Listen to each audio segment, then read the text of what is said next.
یہ مدینہ کی خاموش گلیاں ہیں جہاں رات کی خاموشی میں ایک انوکھا واقعہ ہونے والا ہے۔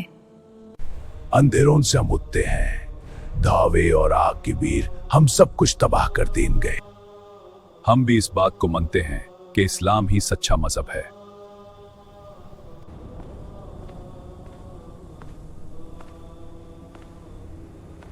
محترم سامعین، اس کائنات میں ایسے راز اللہ کی ذات نے رکھے ہوئے ہیں، اگر ان رازوں سے پردہ ہٹا دیا جائے تو میرے خیال سے انسانی آنکھ ان رازوں کو دیکھنے کی طاقت نہیں رکھتی۔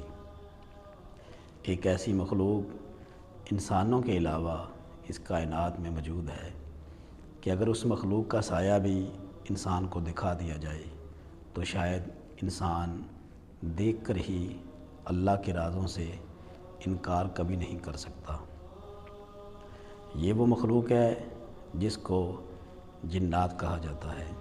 اللہ تعالیٰ نے سورۃ الجن میں بھی اس واقعے کی طرف اشارہ فرمایا ہے کہ جب جنات نبی اکرم صلی اللہ علیہ وسلم کی بارگاہ میں حاضر ہوئے اور انہوں نے کلمہ اسلام پڑھا۔ ایک ایسا ہی واقعہ ہم آپ کے سامنے لے کر آ رہے ہیں۔ آپ اس واقعے میں دیکھیں گے کہ جنات کس طرح مدینے میں آئے اور انہوں نے نبی اکرم صلی اللہ علیہ وسلم کی بارگاہ میں حاضری دی۔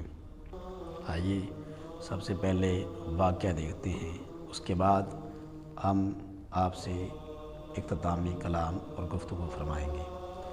اندھیری رات، مدینہ کی خاموش گلیاں، ہلکی ہوا چل رہی ہے، درختوں کے پتے سرسرا رہے ہیں۔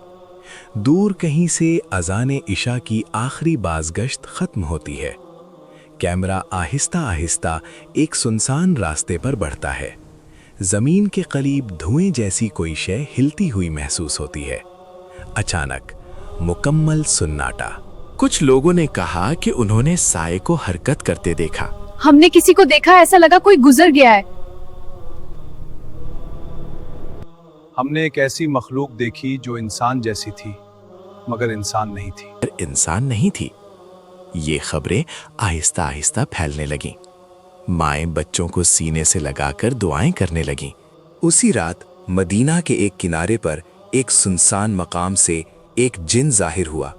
اس کی جسامت غیر معمولی تھی، آنکھیں انگاروں کی طرح سرخ، آواز بھاری اور لرزہ دینے والی۔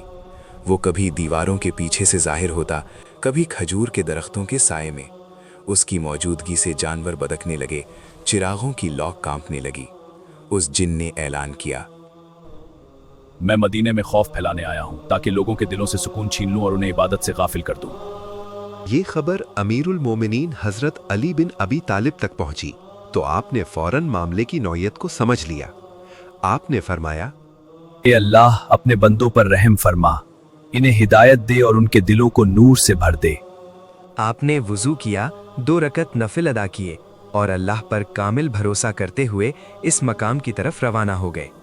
رات مزید گہری ہو چکی تھی، چاند بادلوں کے پیچھے چھپتا اور نکلتا تھا۔ اچانک وہ جن حضرت علی کے سامنے آ کھڑا ہوا، غرور سے بولا، میں انسانوں سے زیادہ طاقتور ہوں، کوئی مجھے روک نہیں سکتا۔ اس کی آواز مدینہ کی دیواروں سے ٹکرا کر گونجنے لگی۔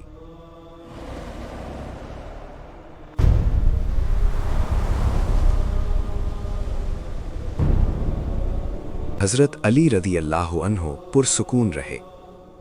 آپ کے چہرے پر خوف نہیں، یقین تھا۔ آپ نے اللہ کا نام لیا اور اسے حق کی دعوت دی۔